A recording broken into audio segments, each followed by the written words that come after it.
Iraqi Parliament taking the month of August off?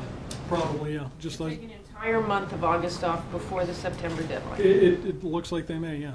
Just like the U.S. Congress is. Have you tried to talk them out of that? You know, it's 130 degrees in Baghdad in August. I'll pass on your recommendation. Well, Tony, I'm sorry. That's, you know, I mean, there are a No, lot of things that happen by September, and it's 130 degrees for the U.S. military, also on the ground. You know, that's a good point. 130 degrees for Americans who are dying, who are losing their limbs, who are not seeing their children born in the United States. Is that a justifiable explanation for the Iraqis to take off the month of August? Look, reconciliation efforts in Iraq cannot take a recess in August, and they won't. I want to focus a little bit on what is happening with our security operations, which are leading edge of political reconciliation. Over the next 60 days, you're going to see our operations continue. Iraqi forces, American forces going after al-Qaeda, going after Shia militia. How can the president ask American military soldiers to go out and continue to prosecute this war and be in the middle of this thing while the Iraqis take off and wait for cooler weather? Well, of course, the Iraqis aren't doing that, and the point is that they announced they are doing it, with all due respect, sir. Yep, with all due respect, let's talk about what the process is that's going on and will be going on for the next 60 days. The coalition forces and the Iraqi forces are now engaged in implementing what's been called the surge. They are going aggressively into al-Qaeda areas, challenging al-Qaeda, killing and capturing, covering caches. They are also going against Shia militia. Just to be clear on the vacation point here, you are still going to be pushing the Iraqis, the parliament, not to take a recess during August when there is critical legislation that needs to be passed. We are going to be pushing reconciliation between now and September. We are going to be pushing the bottom-up reconciliation I talked about. That's what we call bottom-up reconciliation. And that's supposed to be to give the Iraqi government time to work out the political side of this. How can they work it out if they're not there? Exactly right. It works out in two ways. Bottom up, and you're going to be seeing that over the next 60 days. How can they do it if they're not there? That's exactly right. They will be there. The Iraqi parliament continues, has now extended for the second time. They will continue through July.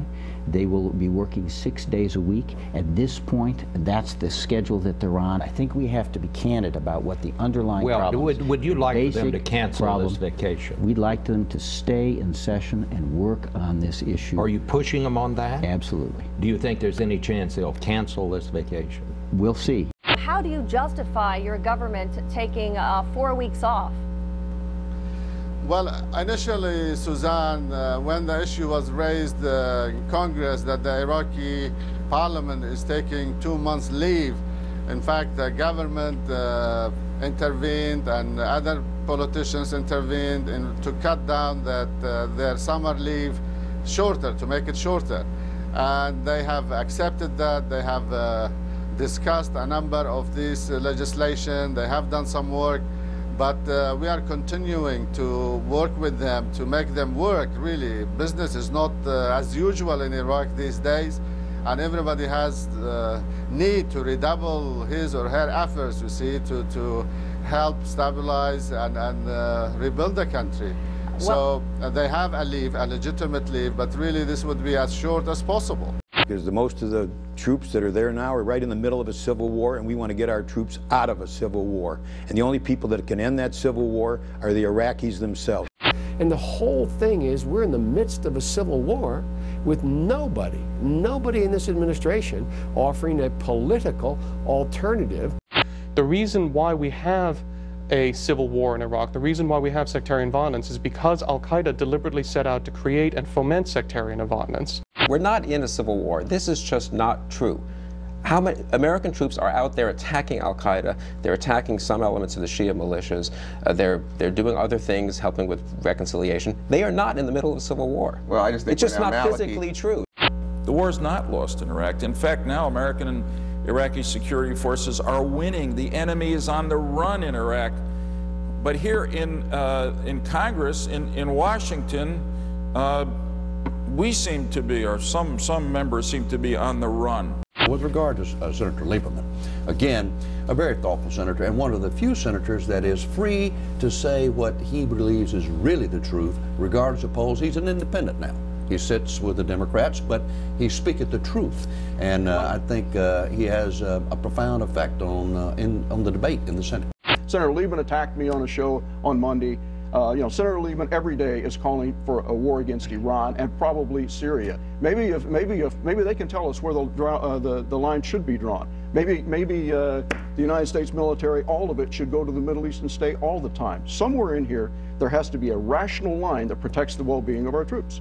They are calling for a troop withdrawal perhaps as early as immediate to early next year. Is it fair to say that neither one of those are realistic proposals in your opinion?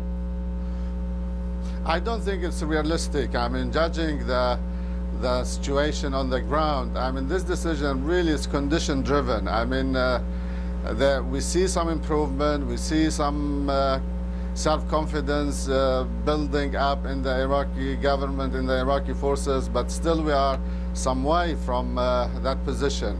I believe there could be a possibility for some drawdown and sometimes maybe next year, but really there are no plans or decision to ask or to demand for an immediate withdrawal of the troops.